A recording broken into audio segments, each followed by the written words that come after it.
All right, this is going to be a look at some Josh Bynes film from the Ravens' 37-26 win over the Patriots in Week 3. And those of you who have watched this channel much at all, you know that I have an affinity for the way Josh Bynes approaches the game, the way he plays football, the way he plays against the run, the way he plays excellent zone defense. If you're uninformed about that, I'm not sure what to tell you at this point. Guy takes great pass drops. You see evidence of that in the first play that I'm going to show you. I think he had 10 tackles, only had one tackle in each of the first 2 weeks. So there's clearly two different defenses that the Ravens have. One is our base or nickel defense in some cases, where Josh Bynes is on the field. I would presume that we're probably more zone heavy when he's on the field, or we're playing man free and he's responsible for the low hole area, the area between the hashes, 6 to 10, 12 yards deep. And you'll see one example of that when Mac Jones gets out of the pocket. Josh Bynes gets to him near the sideline, probably makes some contact out of bounds, but sets a nice little physical tone there. But generally, he's not being asked to play man, although there are going to be two plays here where he responds as if it's man and makes a tackle. It does happen to be like 4, 5, 6 yard gains. But if your presumption or assumption is that Josh Bynes is horrible in pass defense, it really just illustrates your own shortcomings in terms of understanding zone defense, because he's a savant in terms of zone pass drops. And that's generally how the Ravens utilize him when he's on the field. And I think this game shows a lot of film illustrating the way that he impacts the defense, the way that he can help. We did have trouble with 11 personnel run fits, as usual. That's been a constant problem for the Ravens. But it's not just the Ravens who have issues with that, because you're kind of a man down at that point once you're in your nickel defense. So let's get into the film, and let's look at first the interception. So Bynes is going to be at inside linebacker. It's generally the Mike, and Queen is here on the defense's right, offense's left. Play action concept. And I talked about this a little bit in a breakdown earlier in the week. You can see Bynes makes a sliding interception. I do have the end zone angle of this one for you as well. But what you're getting is this kind of deep curl by Devontae Parker in here. And when Bynes recognizes pass, watch where his helmet looks. In order to make plays like this, you have to have some awareness of the routes being run behind you. So it's a cool concept. You got a wheel by the man in motion. So Humphrey would, presumably carry that. And then you got this deep curl. So they're trying to push the safety off with the threat of the vertical by Parker. And then he just kind of checks it up at 16, 18 yards. Bynes has red pass at this point. So has Patrick Queen. You can see both of their helmets are looking at the backfield, at the quarterback, at the running back, at the mesh point, determining whether it's run or pass. Watch what Bynes does once he determines that it's pass. Turns his helmet and picks up the receiver.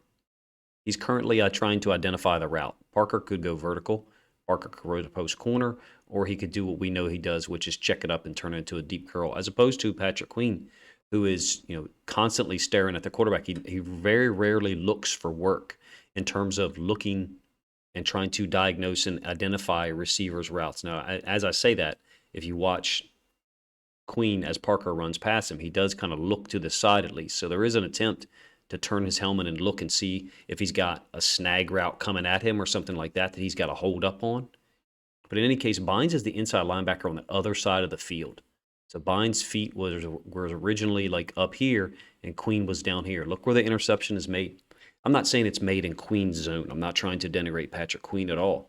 But point is, Josh Bynes' pass drop isn't really over here. That's not generally the pass drop area, but he identified the route because he has awareness. He has the experience to look and use his eyes and use his face mask, during the play. So there's the potential for a handoff to the running back here. Bynes with his left foot, Queen with his left foot. You can see the consistency there. They both have identified that it's a pass play at this point. So now they're going to get out of here and get in their drop. They got what's called a wrong read. Doesn't mean they did anything wrong. The offense is giving them a wrong read. They're giving them a run look, and it ends up being play action. The frame rate appears a little off. I'm not sure why that is. I got this from another location. Bynes dropping back. You can see he's identified the route from the other side of the field. I'm not saying that, Patrick Queen's back should be turned. He should be looking at him. No, I was just using that for teaching purposes, why the interception happened. If Josh Bynes' feet were here, but his helmet was here, he doesn't make this interception. And there's just no way to argue that. He identified the route, fit underneath the route. Beautiful play. One of my favorite players, that the Ravens have had in the last couple of years, because we keep bringing him back and he keeps being productive. All right, let's get to some other pass plays. inside linebacker on the defense's left. You're going to get the running back out into the flats. Kind of looks like he overruns this a little bit, then gets back involved in the tackle with Marcus Peters.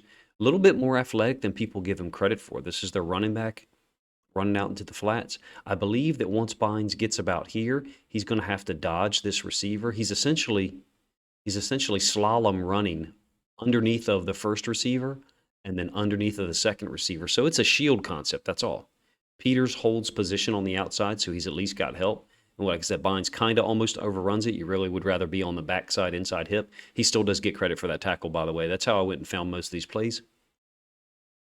Bynes on the left-hand side of the defense again. Harrison and Queen on as well. Queen does a great job getting out of here in this pass drop, if you ask me. Harrison misses a tackle on the top side. Bynes goes and cleans it up. I'm going to pull this back so I can show you. Watch Queen get out of here when he reads pass. Excellent job of getting depth, if you ask me. So he got some kind of read to get his depth. Look at the depth that he's got. He's equivalent with the yard to go, which is wonderful. That's what you want to see. Opportunity for Harrison to make a tackle into the boundary, and he just doesn't finish. He kind of leaves his feet. His feet die. And then Queens gets an opportunity to clean it up. Still like a 6 or 7 yard gain. Bynes on the right-hand side of the defense now. And this is Clark rolled up into the box. So we're in like our little 4-3 look where Clark is playing inside linebacker. Similar to the one that I showed you 2 plays ago. This is a nice job. There's no shield concept here this time, but you get the guy in motion running out into the flats, and you can see that they're stalk blocking number 2. Parker's going to go stalk block Stevens, and Bynes is going to have to run underneath of this and make the tackle while on the move. Sure tackler in these situations, and he has been for a long time, particularly when he's wearing the white and purple. But he did have 99 tackles for the Bengals one year. All right, left-hand side of the defense again, base defensive look. 2 outside linebackers or edge players. And it looks like a play action, but it's not. This running back, it's like a delay. This is a fantastic play, if you ask me, even though you'll see Bynes reads play action quick, so he starts to get out of here. It's a run play. You never want to have your linebackers going backwards, but he thinks it's play action. See him backing up right now? And then watch him abruptly put his foot in the ground once he recognizes that the running back actually does have the football. And he has to come back downhill, and he meets this running back square. And there is no more forward movement. Of course, there's Matabike and other guys there to help out, but that's the idea of team defense. This is a consistent theme from the game on Sunday that I didn't really track. I wasn't really aware of during the game. I'm writing down so much data sometimes defensively that sometimes I miss it. Josh Bynes is on the bottom of a lot of these piles. Bynes here, Queen kind of spaced out a little bit to the left, widened up some. Downhill run action. I don't know how he does this. You know, to me, it looks like he should be fitting on the outside of this guard here. The guard gets up to him, and the running back redirects, and Bynes is somehow able to get on the jump back to the inside of the guard. Hopefully you can see that. I could let this go run slow, but the player that I'm using, VLC, kind of messes up when I slow the speed down to like 2/3 speed or 50% speed. But you see what I mean. Originally, I think the gap was here, but it's not there. We've got a defender in that gap who I think is being held, by the way. Surprise, surprise. And then Bynes jumps back inside of this guard. And if he's not there, I think that running back's got a full head of steam to get another 3 or 4 yards. Some of these tackles are for 4, 5, 6 yards. But if Bynes isn't the guy making the tackle, I don't know who the hell is. So if your complaint is going to be, oh, he made 10 tackles, but a whole bunch of them were 4, 5, 6 yard gains. Well, what if he doesn't make the tackle? Like this one right here. I'm not a big fan of our one inside linebacker looks or us blitzing Queen, because we think we have an idea of where the ball's going. Now, I will say this. To me, it looks like Chuck Clark has the gap outside of this blocker. So to me, it looks like maybe Odafe Owe should be responsible for this inside gap. And I don't know that for sure. I have seen the end zone angle of this play. I just didn't show it in this video. Since we're blitzing Queen up here inside what I think is the A gap, I think we got a B gap player, but that gap is moved. Is it possible that Odafe is responsible for this outside gap? I guess it's possible, but I just don't see where Bynes' reaction is going to take him to this front side gap. You can see inside this D end, which I think is Campbell, Battle in the right tackle, and then him simultaneously be responsible for the backside gap. When you're blitzing Queen, when you're blitzing an inside linebacker, somebody's got to be responsible for that gap. Makes me wonder if we weren't supposed to stem Oweh down there. I'm not sure. Who knows? There's so many calls that the Ravens use. All right, Queen here. Excuse me, Bynes here as the solo inside linebacker. This is the play that I was beginning to talk about. I'm not a huge fan of the one inside linebacker looks. I'm just not. I think it stresses that one inside linebacker a lot. I understand why we're doing it. We're getting Harrison out here on the edge, so we're trying to match them numbers. We've got an edge player, and we've got 3 interior linemen. So it's a 5-1 look, if you ask me. Humphrey is lined up on the line. I have never been a big fan of the one inside linebacker looks in situations where there's the possibility of a run play or a pass play. That's just my opinion. I have further opinions on it that I could expand on, but I won't do in this video. Bynes on the right-hand side of the defense looks like 11 personnel, and this is a great fit. Watch how he comes forward. He sees something that tells him run. I don't know what he sees. I suspect that sometimes he's looked across at the tight end, they're running F counter is what this play is, and the guard is pulling and kicking.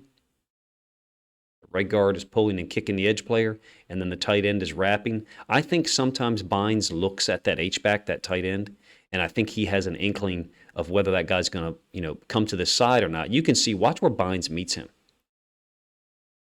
That's Bynes' helmet right in there, right where my mouse was. He's met him behind the line of scrimmage. That's not a good play. That's a great play. Line of scrimmage is the 38 or 42, excuse me. And then watch where Bynes meets the tight end, the H-back, who's pulling, who knows the play. Bynes doesn't know the play clearly because he's playing for the defense. That's his helmet. There's the line of scrimmage. That's not a good play. That's a great play. Again, I don't know. If you don't recognize that that's a great play, I don't know what to tell you. And again, another example of him being on the bottom of the pile. Played a spectacular game. If you ask me, best game this season, let's put it that way. All right. I think it's a scramble situation. Then we'll get back to the interception. I'll talk about that a little more. Him and Queen on the field with our base defense look. And I think we're playing man free here, and Bynes is the low hole dropper. So when I say man free, they're running mesh, by the way. I think we're playing man here, man here, man here, man here. I'm not sure what this is, to be honest with you. I know it's a good job of him redirecting the receiver,